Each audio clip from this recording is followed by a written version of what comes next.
আজ থেকে প্রায় ১ মাস পূর্বে অর্থাৎ ৫ আগস্ট আমাদের ছাত্র জনতার যে অভ্যুত্থানটি সংগঠিত হয়েছিল ১৯৭১ পরে বাংলাদেশের ইতিহাসে অন্যতম একটি অধ্যায়, যে অধ্যায় দিয়ে ৫৩ বছরের ইতিহাসের একটি পরিবর্তন হয়েছে, কিংবা বলতে পারি যে ১৬+২ ১৮ বছরের একটি ফ্যাসিজমের যে পট পরিবর্তন এবং পতন সেটি ঘটেছে।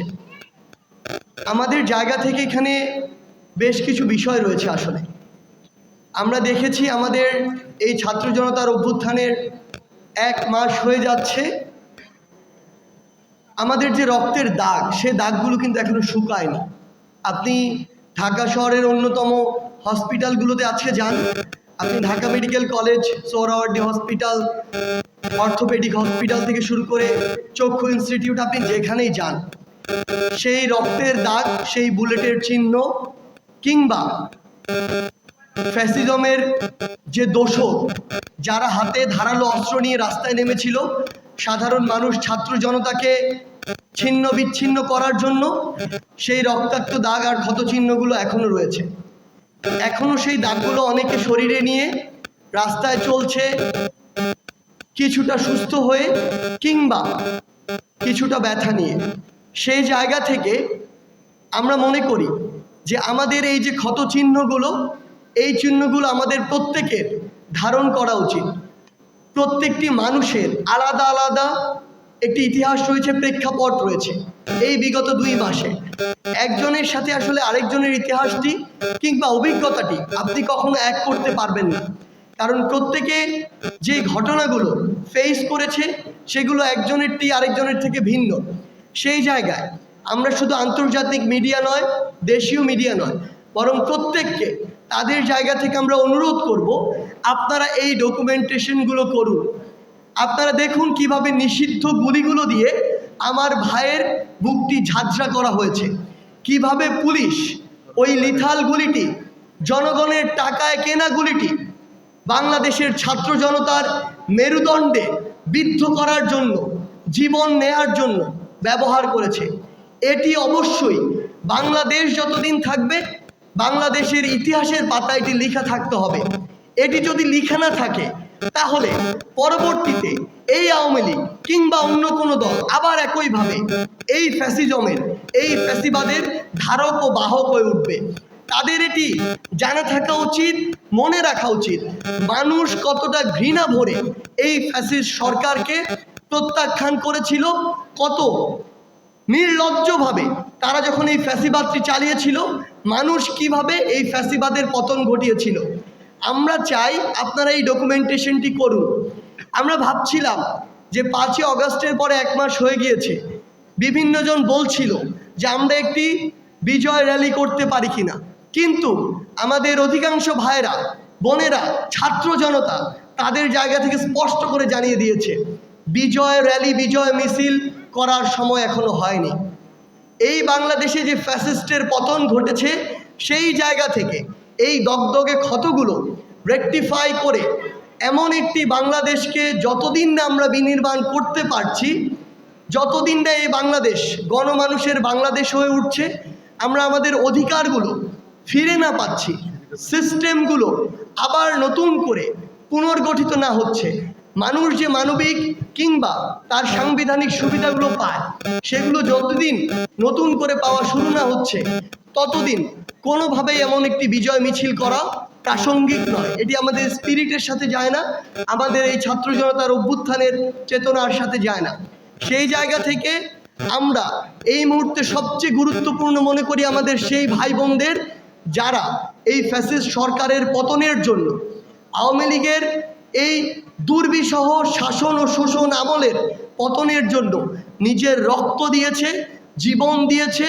গুলির সামনে আবু সাইদ থেকে শুরু করে আমার হাজারো ভাই যেভাবে বুক পেতে দিয়েছে, একটা গুলি খেয়ে পরের গুলিটি আবার নিজের বুকে নেয়ার জন্য শক্তি নিয়ে দাঁড়িয়ে গিয়েছে। এখন সময় হচ্ছে আমার সেই ভাইদেরকে স্মরণ করা, ধারণ করা।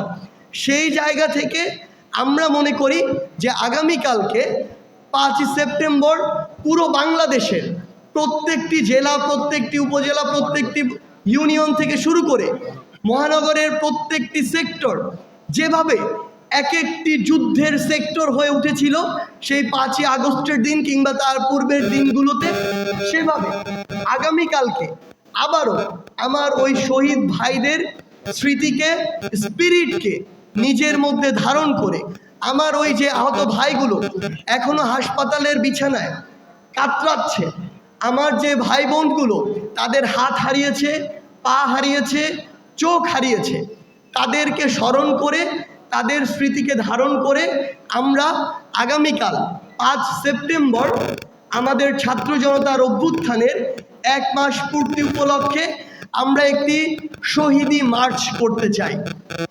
এই শহীদি মার্চে আমরা চাইব আমাদের যেই বাবা মারা, যেই ভাই বোনেরা তাদের সন্তান হারিয়েছে, তাদের ভাই বোন হারিয়েছে, বিনয়ের সাথে আমরা আপনাদের প্রতি অনুরোধ করতে চাই, আপনারা আমাদের সাথে আসুন। আপনারা যে ভার নিয়ে আজকে চলছেন, হাঁটছেন, আমরা সেই ভারের সঙ্গী হতে চাই। আমরা সব সময় আপনাদের সন্তান হয়ে, ভাই বোন হয়ে আপনাদের সাথে একইভাবে চলতে চাই। সেই জায়গায় আমরা চাইব পুরো বাংলাদেশের ছাত্র জনতা আবারও তাদের প্রত্যেকের জায়গা থেকে তারা এই শহীদি মার্চে অংশগ্রহণ করবে, যেখানে আমার শহীদ ভাইদের ছবি থাকতে পারে ফেস্টুনে, আমার শহীদ ভাইরা যেই চেতনাকে, যেই স্পিরিটকে ধারণ করে নিজের জীবন দিয়েছে সেই কথাগুলো থাকতে পারে। আমরা যে ওই ফ্যাসিস্ট যে কোনো সরকারকে আর কোনো দিন গ্রহণ করতে প্রস্তুত নই, আমরা যে তাদেরকে ঘৃণা ভরে প্রত্যাখ্যান করছি, করব, সেই মেসেজগুলো থাকতে পারে। আমরা অন্তর্বর্তীকালীন সরকারের কাছে কি চাই সেই বার্তাগুলো থাকতে পারে। আমরা কেমন বাংলাদেশ চাই সেই কথাগুলো থাকতে পারে। কিংবা আইন শৃঙ্খলা রক্ষাকারী বাহিনী থেকে শুরু করে ইভেন ইফ বৈষম্য বিরোধী ছাত্র আন্দোলনের কাছে আগামীতে আমরা কি চাই, কিভাবে নতুন একটি আমরা পলিটিক্যাল সেটেলমেন্ট চাই, আমরা কোন পথে যেতে পারি, আপনার সেই ভাবনাগুলো, সেই চিন্তাগুলো থাকতে পারে, আপনার সেই প্রশ্নগুলো থাকতে পারে। আমরা ব্যানারে, ফেস্টুনে, প্লেকার্ডে সেই জিনিসগুলো দেখতে পাই এবং দেখতে চাই। এবং আমরা আমাদের ছোট ভাই বোনেরা যারা রয়েছেন কিংবা যারা বড়রা রয়েছেন, যারা ছবি আঁকেন, ছবি এঁকে নিজের মনের ভাব প্রকাশ করেন, আমরা সেগুলো দেখতে চাই। অর্থাৎ আপনার নিজের জায়গা থেকে যেভাবে যা কিছু করে মনে হয় যে আপনি এই শহীদি মার্চে নিজের অংশগ্রহণকে আরও বেশি স্পষ্ট করতে চান এবং এটি সমৃদ্ধ করতে চান, সেই স্বতঃস্ফূর্ত অংশগ্রহণ আমরা আপনাদের কাছে চাই আগামীকালকের এই শহীদি মার্চে। আমরা যদি আমাদের ঢাকার রুটটি বলি, তার পূর্বে একটি জিনিস বলতে চাই। 5ই আগস্ট সকাল 10টায় যখন বৃষ্টি হচ্ছিল, 11টার দিকে অ্যাপ্রক্সিমেট যখন আবার আমাদের সকল ইন্টারনেট বন্ধ করে দেওয়া হলো, কিংবা 12টার দিক ইন্টারনেট আসার পরেও আমাদের 2টায় যখন শাহবাগে একত্রিত হওয়ার কথা ছিল, তার ঠিক 2 ঘন্টা পূর্বেও কিন্তু পুরো বাংলাদেশের ছাত্র জনতার মধ্যে এটুকু চিন্তা কাজ করছিল যে আমরা যে জন্য নিজের জীবনের রিস্ক নিয়ে শাহবাগের দিকে ছুটে যাব সেটি সফল হবে কিনা। কিন্তু তার ওই চিন্তায়, চেতনায়, স্পিরিটে, আগ্রহে কিংবা তার ওই যে মনের যে একান্ত চাওয়া যে এই ফ্যাসিবাদের পতন ঘটাতে হবে, সেই জায়গায় কিন্তু বিন্দুমাত্র কমতি ছিল না। তারপরও ওই 2 ঘন্টা আগে সামান্য যদি মনের কোনো আশঙ্কাও থাকে, সেটি নিয়েও সবাই যখন নেমে পড়লো, তখনও এই ভাইরা, এই বোনেরা যারা বুক পেতে দিয়েছিল, তারা কিন্তু নিশ্চিত ছিল না এই ফ্যাসিস্টের পতন হবে কিনা।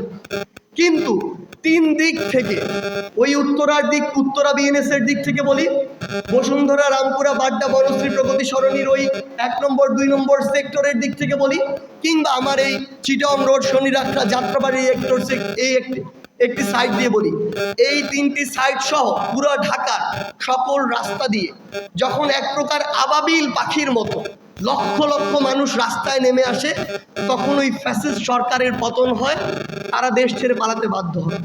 সেই জায়গায় আমরা বিশ্বাস করি, আমরা চাই আগামীকালকেও সেইভাবে গণজোয়ার নেমে আসুক।